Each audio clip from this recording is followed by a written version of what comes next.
Hello everyone, welcome to Tech HD YouTube channel and we are back with our next video.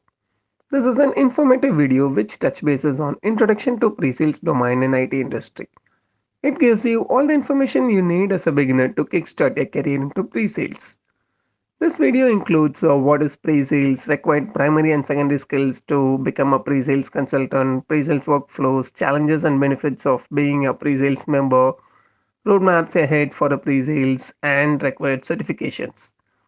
This video is an abstract from a webinar on getting started with pre-sales which I presented a few months ago. So, you can see some comments in between the video too. Okay, so with that note, we'll get into the presentation. So the title is Start Your Pre-Sales Journey.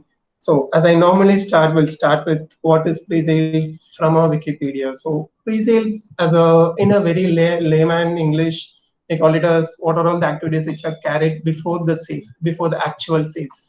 So there are multiple activities are carried out normally, starting from marketing perspective, starting from hunting of sales guys and proposal preparation, demonstration, POC. So there are multiple activities are involved. So as a pre-sales, in Wikipedia, they mention it as all the activities which are carried out before the customer is acquired, and also they have touched upon. There are a few activities which are during the implementation. So during the implementation, when the pre-sales are involved, is if there is any scope discrepancy or if there is any change order is required. So only those are the circumstances the pre-sales guy will normally involve during the implementation. Other than that, I would say 90% of our role will be only before the sales is happening, before the PO is signed. So after the PO is signed, only at times we'll be involved, but most of the times we won't be involved. So probably a business analyst will take care, or the project manager himself will take care. Okay, so I hope you understand what is pre-sales. So I mean, I will say what the role of a pre-sales consultant in IT companies. So there are multiple steps, there are multiple activities, there are multiple specific activities which will be carried out by a pre-sales consultant. So I will take you in detail. So there is a separate slide for it. So in general, the pre-sales is the set of activities which are carried out before the customer is acquired.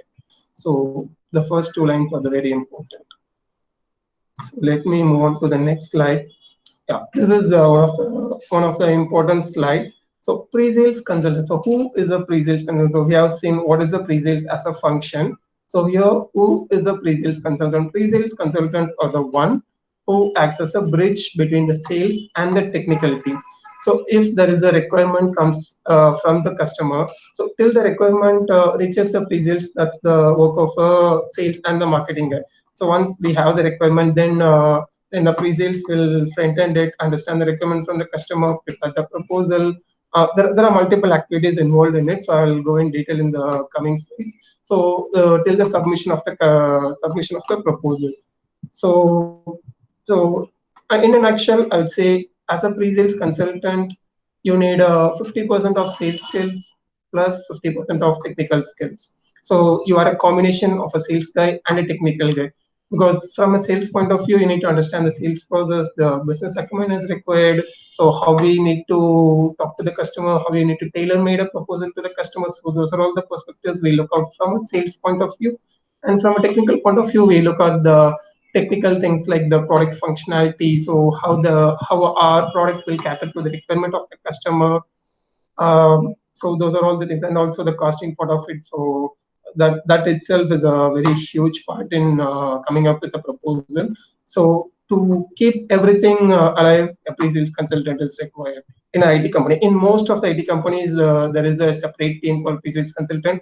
I hope if everyone is from IT, you would have somewhere understood and you would have somewhere heard there is a pre-sales guy sits in. So probably you may not have noticed what those guys are doing, but this is the role of a pre-sales guy. Any questions till now? Okay, can you please cover the difference between core sales and pre-sales? How a business analyst contribute to pre-sales in IT? Okay, so okay, to answer Suyash Maheshwari's question, okay, the sales profile and the pre-sales profile is completely different. So the sales profile is all about hunting. So if you say as a company we have 10 products, so the sales objective is to uh, get the customer, get the leads for the 10 products. So he may have multiple requirements. So his job is to his job is to get the prospects to reach the pre-sales guy or the solution consultants or whoever the technical architects or whoever is the technical face of the company. So that is the job of the sales guy, the core sales guy. So if you take about a pre-sales guy, as I said, once the prospect has reached the pre-sales guy, his job is to prepare the proposal, showing a demo, understand the requirement, coming up with a tailor-made proposal, provide a solutioning, provide a costing, and provide a POC if required. So all the other activities will be taken care by the pre-sales. The sales will not be the sales. In most of the cases, sales will not involve in those activities, but they'll be the part of that activity. So that's how I would say the core difference between the core sales and the pre-sales, and how a business analyst can contribute to pre-sales in IT. Okay, if you take business analyst, in most of the companies, business analyst will come once the project is awarded. Business analyst, I normally say business analyst is a mini project manager. So their profile is most of the time getting the requirements sign off, contributing during the implementation, contributing during a testing, doing a training to the customer. So I'm not sure how a business analyst will contribute to pre-sales, but rather the pre-sales will contribute to a business analyst in a lot of ways. But if you say business analyst needs contribution to pre-sales, probably they can do training to the pre-sales, because pre-sales are the one who is engaging with the customer before the actual sales is made. So that's one thing I would say. But other than that, most of the roles of business analyst comes once the project is awarded. And age limit is there for pre-sales consultant. Okay, if you say pre-sales consultant, the team which I was working is, the team which I'm working, there are people who are in just finished the college, and also there are people who is around 40 years of age. I would say there is absolutely no age limit, provided they have some pretty good exposure in the business, in the business, in the business process, and also in the technical process. So I will come up to that. I have a separate slide for who will be the who can become the pre-sales consultant. So I will cover you in that. How you plan for sorry, how you plan for a day as pre-sales. So okay, our pre-sales day normally starts with what are all the new requirements we have. So if it depends. So if you're working for a product company, so every day you will be working on a couple of proposal, or I would say around 5 proposal. But in the other way, if you are working for a services company, the value of the the value of the project will be very high, say like $1 million, a couple of millions, because I normally work for an SAP implementation partner wherein the project value is more than 1 million normally. So in our case, it depends. So if there is a requirement, even a single requirement will take us around a couple of weeks to complete. So so we normally work based on a big plan. So once we have a requirement in place, we need to prepare a big plan. So big plan is nothing but a segregation of activities. So um, preparing a proposal involves multiple stakeholders. Okay, so not just a pre-sales guy can prepare a proposal. So it involves a team from finance, team from tag team, so talent acquisition group, the multiple groups from a technical team to provide us technical inputs. We need confirmation from our country heads. We need confirmation from sales managers on the numbers. So so if you see a typical day, we normally, starts with coordinating with multiple people, setting up calls, setting up meetings, getting inputs from multiple teams, and also, it also involves providing presentation or providing demo to the customer. So so it depends on which company you're working and depends on what product you're dealing with. You can have question and session at the end. Okay. Yeah, Dinesh, you can Uh, go ahead with the presentation. We'll have a separate Q&A okay. session at the end. Okay, fine.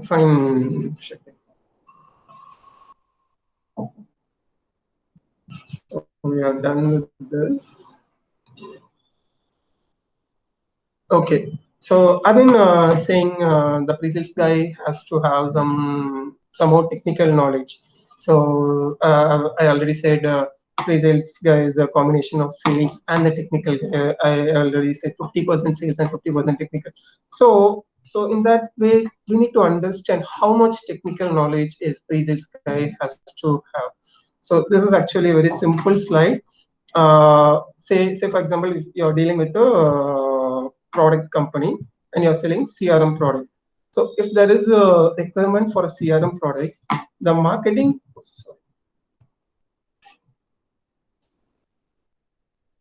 okay, the marketing and sales team would need to talk about the product for 2 minutes. Okay, this is just a numerical value.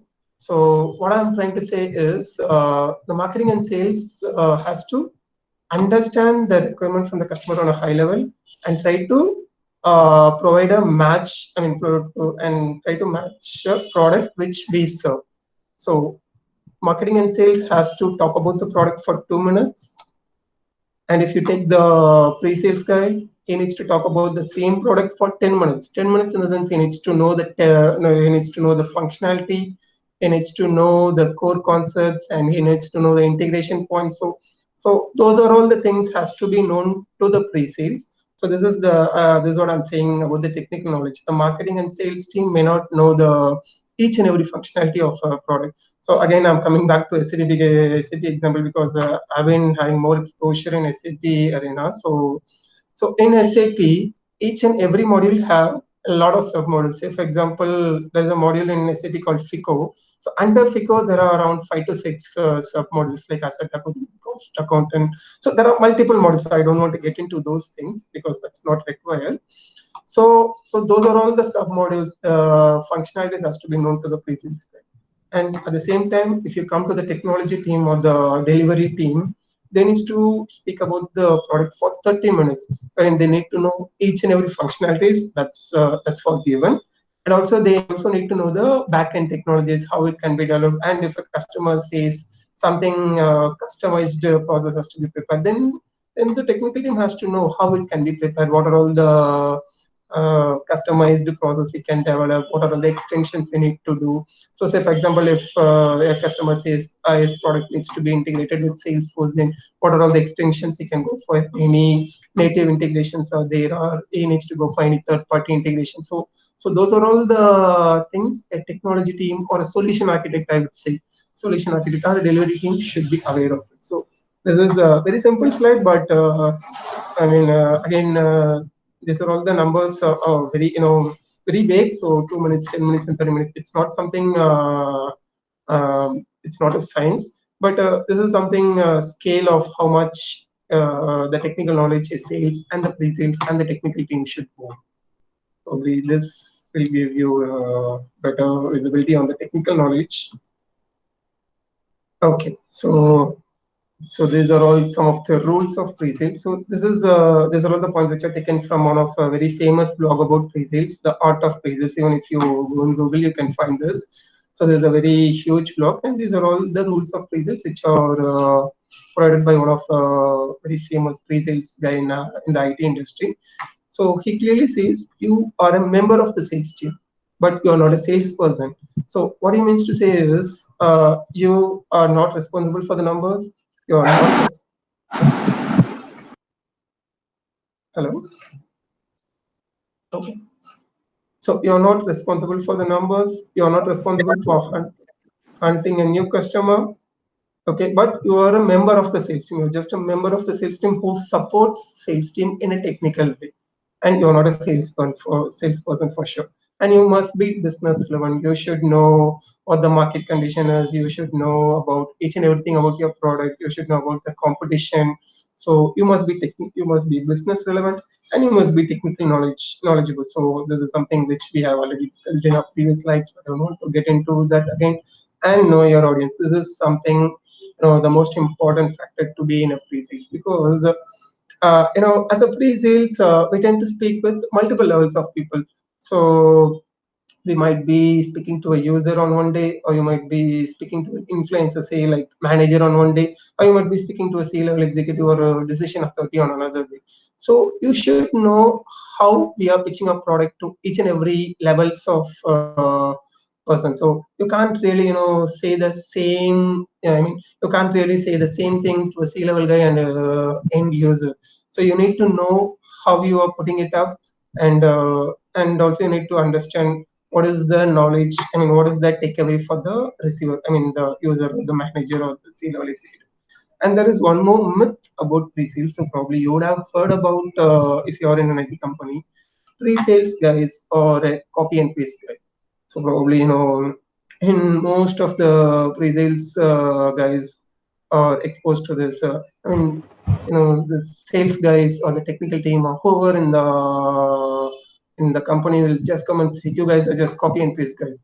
So I mean, the only thing I would say is, if you're saying pre-sales is a copy and paste team, then why would you even need a team for that? You can just change the customer name, and you can just prepare a proposal. It's just a couple of minutes job. But pre-sales is not at all a copy and paste, and there are more into that than just copy and paste.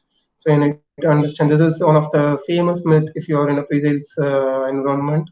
So probably if anyone is in the pre-sales, you might be exposed to this. I mean, just anyone would come and say, you people are just copy and paste. That's not it. Okay. Okay, so we'll come to what are all the skills required to be a pre-sales consultant. So I would say most of the people are non-pre-sales guys. So this slide and the next slide will give you a better understanding whether you can make a career into pre-sales. Okay, well, the first primary skill I would say, so these are all the skills which I just came up based on my experience. So this may differ if someone put up in a blog or in some other Google. So I don't want to say about that, but these are all the skills which I came up with based on my own experience. So the first skill is time management. Okay, so why I'm saying time management is all the proposals, all the requirements are bounded by some time. So if you are saying, say it's a Monday, if you are receiving a new requirement, and uh, if it's not a typical bid process, say like a typical RFP. So I'll come to that. So I don't want to confuse with you people. Say it's the submission time is Friday. So you need to backtrack. So submission day is Friday and today is Monday. We just received the requirement. And so you need to backtrack and you need to make sure to complete the proposal before Thursday. Because probably I would say before Wednesday, because on Thursday you need to take it for the approvals. Because each and proposal will go for multiple levels of approvals. So I would say you need to backtrack it. You need to understand. So that's where I told about the bid plan. So we normally prepare a bid plan. We normally include. I mean, we normally involve all the stakeholders. We need to involve for this requirement, and we've been setting up calls. We've been sending up emails. We've been getting up inputs, and we've been tailoring a proposal based out of it. So time management is one of the most important thing to be in a pre-sales, and attention to detail. So this is the place where many people will fail, to be really honest, in pre-sales. What I'm coming to say about attention to detail is, the customer. I mean, in most of the cases, customer will release a 50-page document. Okay, they name it as an RFP, request for proposal. So in those 50-page document, as a pre-sales, it is your duty. It is a pre-sales duty to go each and every line of that 50-page document. So because in most of the cases, what happens is, the customer will say that there would be some criteria even to submit a proposal. But as a pre-sales, the sales guys might miss those criteria and they will just submit. And after all the efforts from all the stakeholders, they just go on and submit it, and we won't even pass that criteria. So it is directly a rejection. So it is our duty, especially I won't even include sales. It is a pre-sales duty to understand each and every criteria to submit a proposal, because okay, I'll come to that in the later part. But and also to understand all the requirements, because whenever you've been in a conversation with a customer, that to finalize the requirements, it is a pre-sales duty to understand each and requirement from the customer, note it down and to come up with a proposal which addresses those requirements. So that is the most important skill that is required for a pre-sales. And communication skills, that is forgiven. So you need to be pretty good in your verbal communication, written communication, and okay, so in both the communication and the collaboration. So since pre-sales is a function which involves multiple teams, so you need to, as I already said, you need to speak with an IT team, you need to speak with the technical team, finance team, HR team, and also the C-level executives. So you need to have that collaboration, and in English they say it's between introvert and extrovert. I would say if you are an introvert, it's really hard to shine in pre-sales. So that's something we probably need to note it down, because the problem is, as a pre-sales guy, you need to speak with multiple people every time. So you need to be really an extrovert to be in pre-sales. And a presentation skill. So normally, as a pre-sales guy, we normally put up a demo to the customer. We normally come up with a product presentation to the customer. And also in some cases, we also come up with a proposal defense session with the customer, wherein we would have submitted the proposal, but the customer would ask us to run through the proposal. So we need to put up a presentation and run through the entire proposal to the customer. So these are all the primary skills required to be a pre-sales. I mean, these are all the major skills, I would say. And there are some secondary skills also. I'll come to that. Okay, so these are all the secondary skills to be pre-sales. So what I mean by analytical is all the proposals are bound by costing. At the end of the day, the company's the company's objective is to earn money. So all the proposals are bound by costing. So you need to couple with multiple costing, say like licensing costing, support costing, implementation costing. So there are multiple levels of costing. So you need to be really strong in mathematics, but there are multiple tools to help you on that. So so that's why I put it in a secondary skills. You need to be strong in analytics, especially the numbers, and then the analysis. Analysis is one important criteria to be in a thesis, because what I'm trying to say about analysis is you need to know about competition, what the competition is doing, what are their product offerings. Because whenever I'm saying we are submitting a proposal to a customer, it's not just you or your company submitting a proposal to the customer. There are around 5 companies just like us, or 10 companies. In some cases, I have even seen there are around 20 companies submitting for a single opportunity. It's just like applying for a job. Okay, so you need to understand what are all the strengths of your competitors who are submitting a proposal to the same requirement. So if you know the strength and weaknesses of your competition, so probably you can come up with the USP, or else you would at least have a chance to understand how can you beat that competition. So that's very important. Competition analysis is very important. And this the last thing is problem solving. So problem solving, why I kept it in the end is problem solving is all about providing solution to the requirement. But always the pre-sales team is backed by the delivery team. So you don't want to be the front end on providing the solution. You can always come up with a draft, or you can always sit in the back way to provide a solution. So that's why I kept it in a secondary skill rather than the primary skill. And all said, so there are around 5 primary skills mentioned about, and there are 3 secondary skills. But one most important skill which is required to be in pre-sales is just keep it simple. What I'm coming to say by keep it simple is, don't use jargons whenever you speak to the customer. Don't put a lot of technical stuff in your proposal, because just think we are not competing in an interview wherein whether this guy knows a lot of technical stuff or this guy knows a lot of technical stuff. We are proposing a solution to the customer, because in most of the cases, say for example, let me go back to the CRM example.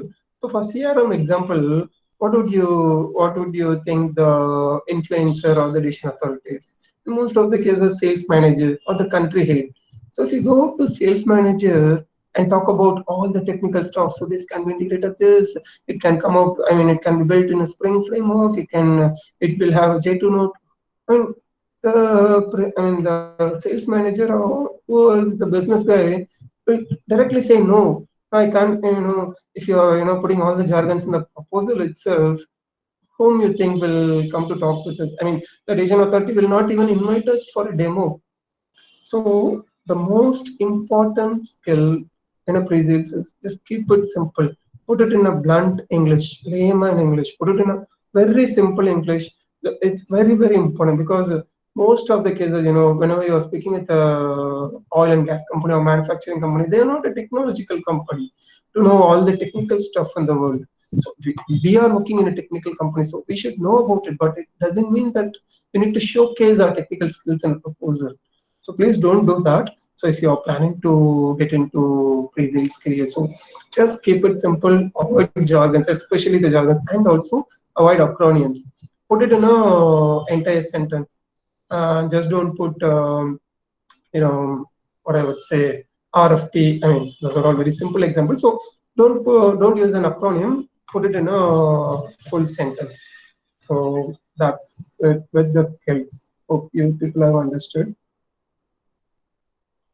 Okay, so let me discuss on the workflow for pre-sales. How much time? Okay. So we'll try to wrap it up with the presentation in another 10 minutes, and we'll discuss on the questionnaire with the last 15 minutes. Okay. So this is the type one of the workflow. Wherein, so there are two types I mentioned in this proposal. Sorry, I mentioned in this presentation. So one type is there is no bid released in the market. It's a ad hoc requirement from the customer. Okay. So this type is an ad hoc requirement from the customer. So once the requirement has come up to the pre-sales, so we need to analyze the requirement and we need to have an internal decision whether it be a go or no go decision. So trust me, all the requirements are a go decision. Even if we don't have a like product, a similar product for to address that requirement, we probably partner with some other company, but we never said no go. So I actually thought no, don't want to include it, but this is the process. So it's always a go decision.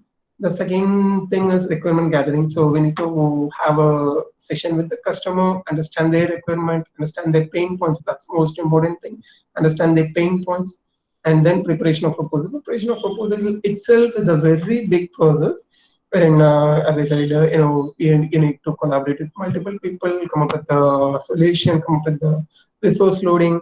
Resource loading means how many resources are required to deliver that project. So that you need to come up with, and also the commercial part of it.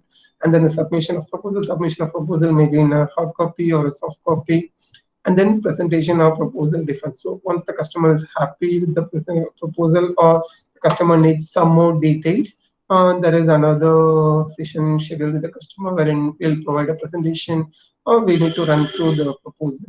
That's what is called as a proposal defense. And then a demo or POC about our product.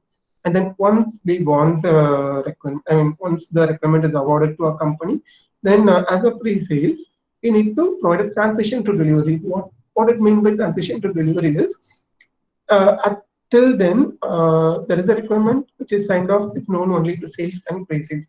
As a pre-sales, we need to set a session with the delivery team, our own technical team, and run through, this is the scope, this is the exclusion, this is the assumption, and this is what you need to deliver, and this is the project plan.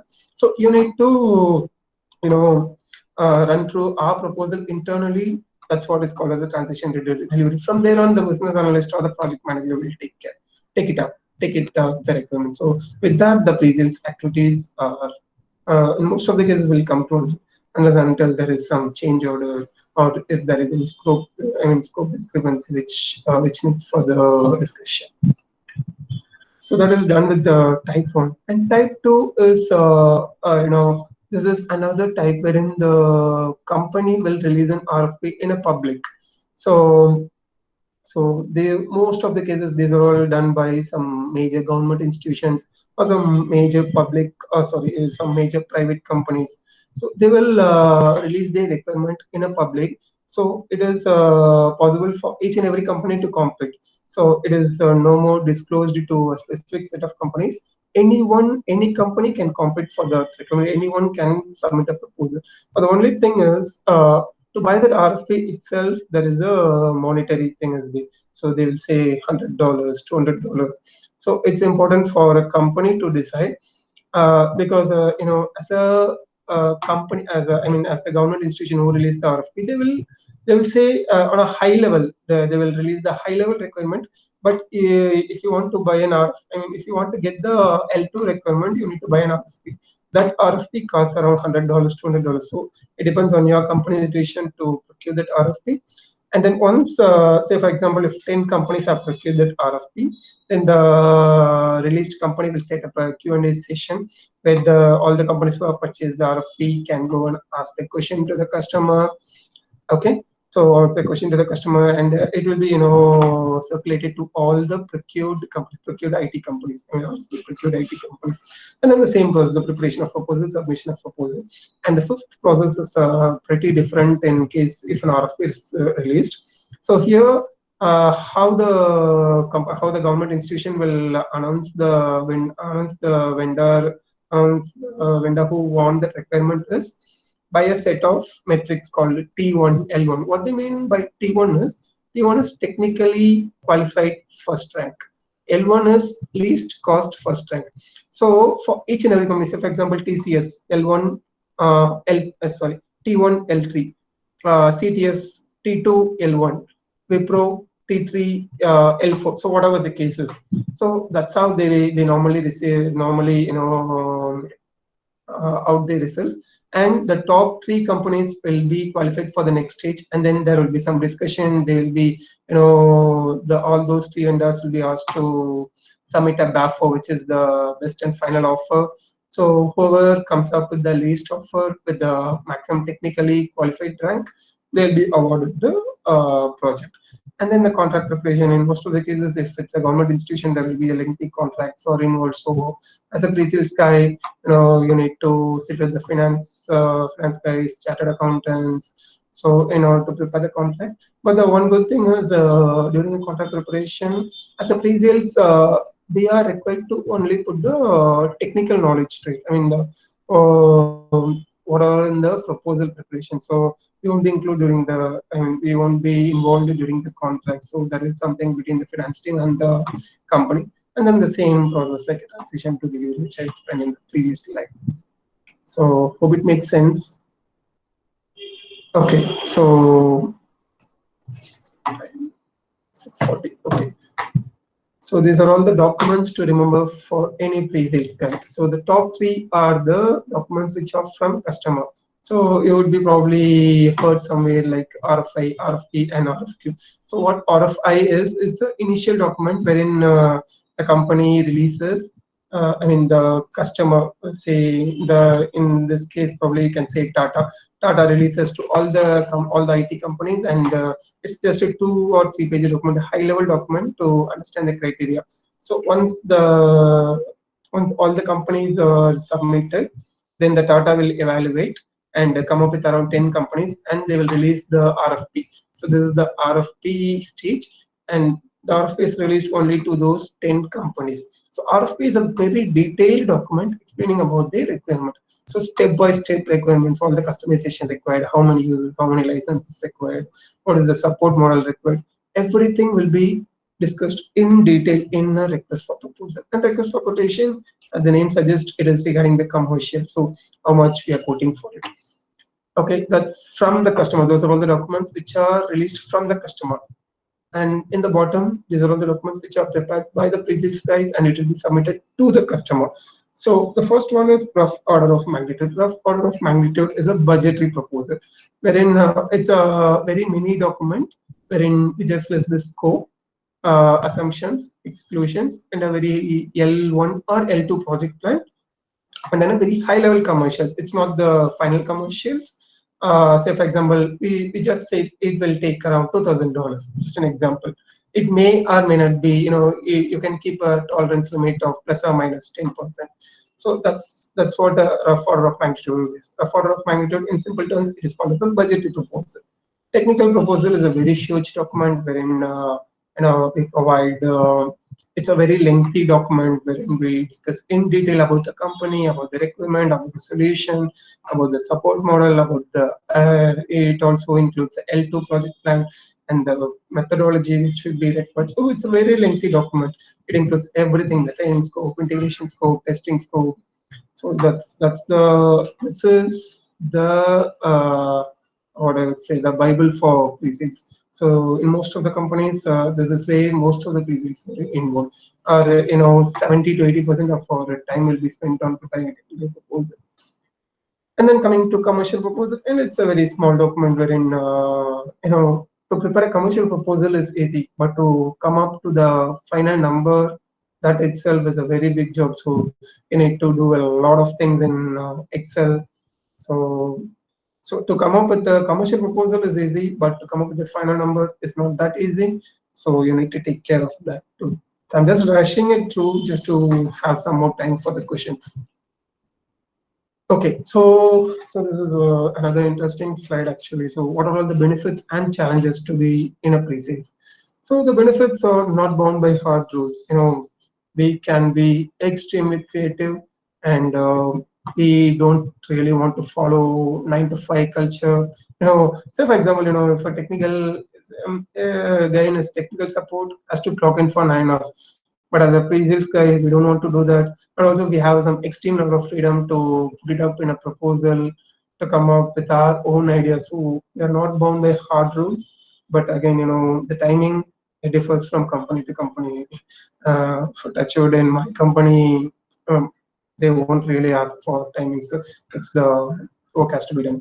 And the interactions with top management. So there are multiple approvals, there are multiple discussions has to happen. So we have better interactions with the top management and get to know various people. There are multiple stakeholders involved, so we need to get to know various people, and every day is different.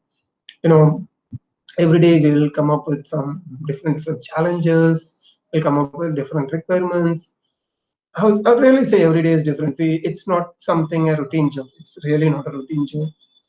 And also, it has the sorry, it has its own challenges. So getting things done from multiple people, probably, if there is any project manager out there, he or she knows what is the actual challenge. So that's not something easy thing, but we need to get things done at the end of the day. We don't really have any other choices. And attention to detail, this is something I already discussed. So if it's a 100-page document in an RFP, you need to go to each and everything in a proposal, in an RFP. And the most important challenge is if you don't like MS Office tools. As a pre-sales, we tend to use a lot of MS Word, MS Excel, MS PowerPoint, and also MS Visio.